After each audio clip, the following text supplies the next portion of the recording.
Hello everyone, welcome to Aparajita's kitchen. আজকে আবার এসে গেছি একটা নতুন রেসিপি নিয়ে। আজকে একটা চিকেনের রেসিপি আপনাদের সাথে শেয়ার করতে চাই। আজকে বানাবো কড়াই চিকেন। তো আসুন, এটা বানানোর জন্য প্রথমেই আমি নিয়ে নিয়েছি 500 গ্রাম চিকেন, আর নেব হলো একটা বড় পেঁয়াজ আমি চপ করে নিয়েছি, সাথে একটা টমেটোও চপ করে নিয়েছি, আর নিয়েছি পরিমাণ মতন আদা রসুন পেস্ট। তারপর এখানে কড়াই চিকেন বানানোর জন্য একটা গোটা মশলা লাগবে, সেটা হলো মৌরি, জিরে, গোলমরিচ, শুকনো লঙ্কা আর ধনে। তো এগুলো 2 টিস্পুন করে সব নিয়ে নিয়েছি আমি। তারপর নিয়েছি হলো পেঁয়াজ আর ক্যাপসিকাম, এগুলো সব ছোট ছোট করে কেটে নিয়েছি। গোটা মশলাগুলো আমি এখন ড্রাই রোস্ট করে একটা পাউডার করে নেব, ওটা আমাদের কড়াই চিকেন বানানোর জন্য লাগবে। তারপর উল্টা দিকে কড়াইতে আমি এখানে একটু অলিভ অয়েল দিয়ে দিয়েছি পরিমাণ মতন, দিয়ে এর মধ্যে ফোড়ন দেব হলো তেজপাতা, শুকনো লঙ্কা, এলাচ আর দালচিনি। এগুলো ভালো করে ফোটার পর একটু গরম করতে দেবো তেলটা। ভালো করে যখন ফুটে যাবে, এই পেঁয়াজ আর ক্যাপসিকামটা যেটা আপনাদের দেখিয়েছিলাম প্রথমে ছোট ছোট করে যে কেটে রেখেছিলাম, ওগুলো আমি এখন হালকা করে ভেজে নেব। প্রায় 5 মিনিট মতন ভেজে নেব মিডিয়াম ফ্লেমে। কিছুক্ষণ ভেজে নেওয়ার পর তারপর আমি ওগুলোকে তেলের থেকে ছেঁকে নিয়ে উঠিয়ে একটা বাটিতে রেখে দেব, ওটা আমাদের পরে লাগবে। তো এইভাবে হালকা জাস্ট ভাজবেন পেঁয়াজ আর ক্যাপসিকামটাকে। তারপর ওই তেলেই আমি এখন এই যে চপ করে রাখা যে পেঁয়াজটা আপনাদের দেখিয়েছিলাম প্রথমে, সেটা ভাজতে বসিয়ে দেব। তো হালকা জাস্ট গোল্ডেন হওয়ার অবধি ওয়েট করবো আর কি। তো ওটা ভাজতে বসিয়ে দেব। ওটা হালকা হালকা ভাজা হয়ে যাওয়ার পর তারপর ওর মধ্যে দিয়ে দেবো চিকেনটা। 500 গ্রাম চিকেন যেটা আপনাদের দেখিয়েছিলাম, ওটা এর মধ্যে দিয়ে দেবো।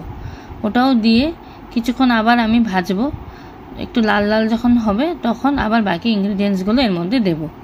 তো এখন আমি পেঁয়াজ আর মাংসটাকে একসাথে কিছুক্ষণ ভেজে নিচ্ছি মিডিয়াম ফ্লেমে। কিছুক্ষণ ভাজা হয়ে যাওয়ার পর ওর মধ্যে দিলাম 1 টিস্পুন হলুদ, 1 টিস্পুন নুন, আর দেবো হলো 1 teaspoon Kashmiri red chilli powder.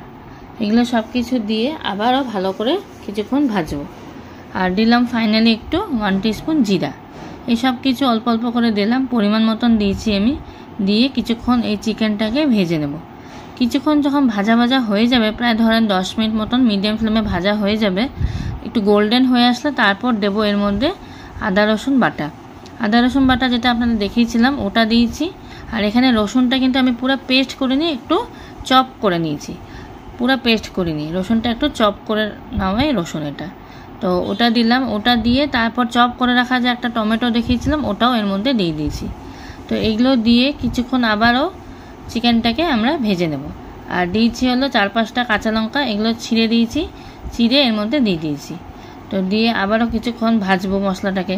কিছুক্ষণ ভাজা ভাজা হয়ে যাওয়ার পর তারপর একটা ঢাকনা দিয়ে আমি একটু সিমে রেখে দিয়েছি চিকেনটাকে। প্রায় 10 মিনিট মতন রেখে দিয়েছি। 10 মিনিট পর দেখলাম যে মাংসর থেকে জল বেরিয়ে এসছে আর টমেটোগুলো আমাদের খুব সুন্দরভাবে গলে গেছে। গলে যাওয়ার পর আজকে এই রেসিপিটাতে কিন্তু আমরা কোনো জল দেব না, জল ছেড়ে রেসিপিটা বানাবো। তো এইভাবে যখন দেখলাম যে টমেটোটা পুরো গলে গেছে, তারপর এর মধ্যে যে আমরা যে ড্রাই রোস্ট করেছিলাম মশলাটা, সেটা এর মধ্যে এখন দেবো। তো ওটা আমি একটা পাউডার বানিয়ে নিয়েছিলাম। ওই পাউডারটাও কিন্তু খুব পাউডার করবেন না, হালকা একটু ঘোরাতে হবে মিক্সিটা। তো সেই পাউডারটা আমি এখানে 2 টিস্পুন মতন দিয়ে দেবো। পরিমাণ মতন আপনারা দেবেন, আমি এখানে 1/2 কেজি চিকেনের করছি। তো ওটাও দিয়ে আবারও ভালো করে কিছুক্ষণ মশলাটাকে কষাবো। কিছুক্ষণ যখন কষানো হয়ে যাবে, আবার ওর মধ্যে ঢাকনা দিয়ে দেবো। প্রায় তখনও আমরা 5 মিনিট মতন এটাকে এভাবে রেখে দেবো। তো 5 মিনিট পর উঠিয়ে দেখলাম যে চিকেনটা আমাদের পুরোপুরি প্রায় হয়ে এসছে আজকে। তো এখন এর মধ্যে ভেজে রাখা ক্যাপসিকাম আর পেঁয়াজগুলো যে ভেজে রেখেছিলাম সব ওগুলো এর মধ্যে দিয়ে দেবো। তো দিয়ে আবারও কিছুক্ষণ একটু মশলাটাকে কষাবো। কিছুক্ষণ যখন কষানো হয়ে যাবে, তারপর ওর মধ্যে দেবো হলো সামান্য একটু জল দিয়ে মশলাটাকে আমরা একসাথে করে নেব। একটু গায়ে গায়ে লেগে আছে, তাই সামান্য একটু জল দিয়েছি, দিয়ে মশলাটাকে একসাথে করে নিয়েছি। তো আজকে কড়াই চিকেন রেসিপিটা প্রায় আমাদের হয়ে এসছে। তো এখন আমি এটাকে একটা বাউলে সার্ভ করব। আর হ্যাঁ, আমি একটু ধনেপাতাও দিছিলাম এর মধ্যে, ওটা গার্নিশ করার জন্য। একটু নামানোর আগে একটু ধনেপাতা দিছিলাম। ধনেপাতাটা দিলে একটা আলাদাই সেন্ট হয়ে যায় আর খেতেও খুব ভালো লাগে, তাই ওটাও দিছিলাম। দিয়ে আবারও ভালো করে নাড়াচাড়া করে নিছিলাম। তো ফাইনালি আমাদের কড়াই চিকেন আজকে রেডি। তো আপনারা দেখতেই পাচ্ছেন কতটা টেস্টি হয়েছে এই রেসিপিটা। তো এবার আমি একটা বাউলে সার্ভ করে নিয়েছি। তো যদি আপনাদের আমাদের রেসিপিটা ভালো লেগে থাকে, অবশ্যই প্রথমে একবার বাড়িতে ট্রাই করুন। আর লাইক করতে ভুলবেন না, আর একটা কমেন্টেও লিখবেন কেমন লাগলো আমার এই রেসিপিটা। আর নতুন কেউ যদি দেখছো আমাদের রেসিপিটা, অবশ্যই একবার সাবস্ক্রাইব করে দিও আগামী দিনে ভালো রেসিপিস দেখার জন্য। তো আজকের জন্য টাটা।